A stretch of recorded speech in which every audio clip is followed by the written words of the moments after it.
नर्मदे हर। स्वागत है आपका तीसरे धाम केदारनाथ धाम की वीडियो में, जिसमें मैं आपको बता रहा हूं कि कैसे काल्पनिक और ऐतिहासिक में क्या मूल्य रहा है केदारनाथ धाम का। केदारनाथ मंदिर एक हिंदू मंदिर है जो हिंदू भगवान शिव को समर्पित है। यह मंदिर भारत के उत्तराखंड राज्य में मंदाकिनी नदी के पास गढ़वाल हिमालय पर्वतमाला पर स्थित है। मंदिर तक सड़क मार्ग से सीधा पहुंचा नहीं जा सकता, परंतु गौरीकुंड से 22 किलोमीटर की चढ़ाई पर पहुंचा जा सकता है।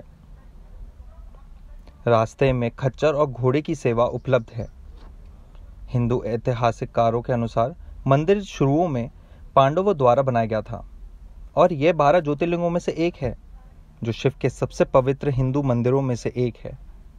माना जाता है कि पांडवों ने केदारनाथ में तपस्या करके शिव जी को प्रसन्न किया था। केदारनाथ तीर्थ पुरोहित इस क्षेत्र के प्राचीन ब्राह्मण हैं। हगरलम गंगा जलम मस्तके वामांगे गिरिराज राजतनया जाया भवानी स्थिता नंदी स्कंद गणादनाथ सहिता केदारनाथ प्रभु केदारांचल संस्थितोत सततम कुर्या सदा मंगलम। केदारनाथ की हम जब भी बात करते हैं तो हमें शिव शंकर भोलेनाथ याद आते हैं, पर हम उनके भक्तों के बारे में नहीं जानते। भक्तों के बारे में जानने का मेरा ये मतलब है कि हम उन स्क्रिप्चर्स के पीछे नहीं जाते कि जहाँ पे ये हमें पता चलता है कि क्यों बनाया गया था ये मंदिर, कब बनाया गया था और किसने बनाया था। अभी हमने इंडियन स्क्रिप्चर्स, सनातन धर्म के जो स्क्रिप्चर्स हैं, हमने उनमें ये देखा है कि 8वीं शताब्दी में 8th सेंचुरी में आदि गुरु शंकराचार्य जी आए थे, जिन्होंने यहाँ पे मंदिर की स्थापना करी थी। वेराज हम ये भी देखते हैं कि कर्नाटका में शिव जी के एक ग्रुप, एक कम्युनिटी है उनके भक्तों की, जिसे वीर शैव कहा जाता है, जो 63 लोगों का एक ग्रुप था, जिन्होंने 3rd सेंचुरी में ये 63 लोगों ने ये ग्रुप फॉर्म किया था वीर शिव के नाम से, जो शैव भक्त थे, शिव जी के भक्त थे, और कर्नाटका में। और उन्होंने 12 ज्योतिर्लिंग में से 5 ज्योतिर्लिंग की पूजा पाठ की स्थापना उन्होंने अपने स्क्रिप्चर्स में लिखी थी।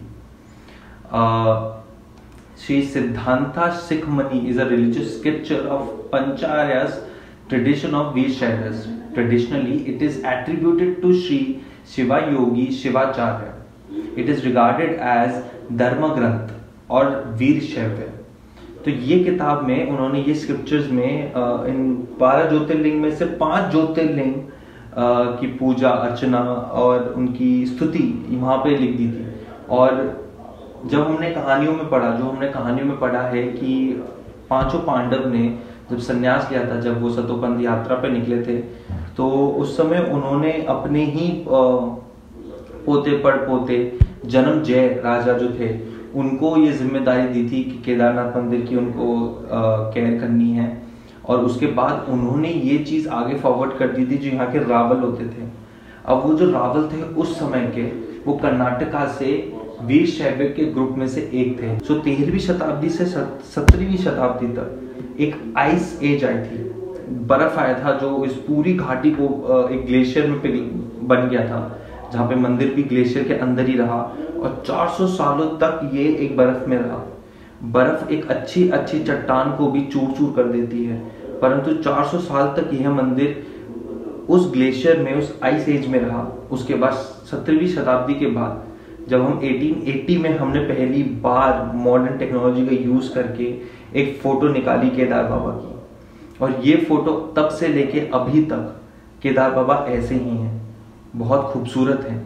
अगर आप घाटी की तरफ देखें तो सन 1880 के समय पे ये जो घाटी थी, इसके आसपास बहुत ग्रीनरी थी, घास होती थी।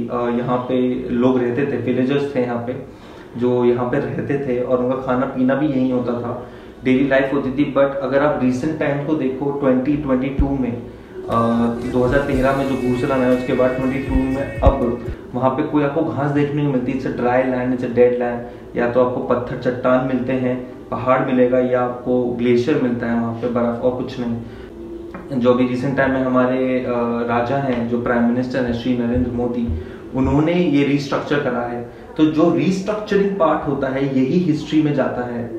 ऐसे ही शायद 30वीं शताब्दी में जब कर्नाटका से आए रावल जो थे, जो अब जो रावल हैं उनके जो एंसेस्टर्स थे, अगर वो कर्नाटका से आए थे 30वीं शताब्दी में, उन्होंने मंदिर देखा था, उन्होंने रेनोवेट किया होगा, इसको और अच्छे से डिजाइन किया होगा, बनाया होगा स्टडी रखने के लिए, और 8वीं सदी तक चला होगा। उसमें से कुछ टूटा होगा, फिर आदिगुरु शंकराचार्य जी ने इसको ढूंढा होगा, लोग भूल गए होंगे 500 सालों में, और उन्होंने ढूंढने के बाद फिर इसे रेनोवेट करा। वही चीज 13 to 17 400 सालों आइस एज के बाद अब जब 1800 में पता चला अब रेनोवेट हो रहा है, तो यही नाम जुड़ते चले जाते हैं और ऐसे ही नाम क्रिएट हो जाते हैं। बट मैं बैक डेटेड ये नहीं पता ये मंदिर बना कब। सो अगर आप 700 800 900 साल तक आपको कोई पीछे डेट है ही नहीं कि उस टाइम तक किसने फिक्स्ड बनाया था, सो हम ये डेट शायद ले सकते हैं सोच के कि शायद ये ही 5 पांडवों ने बनाया होगा, जिसकी खोज ही करी है लोगों ने, बट जिसको बनाया नहीं है।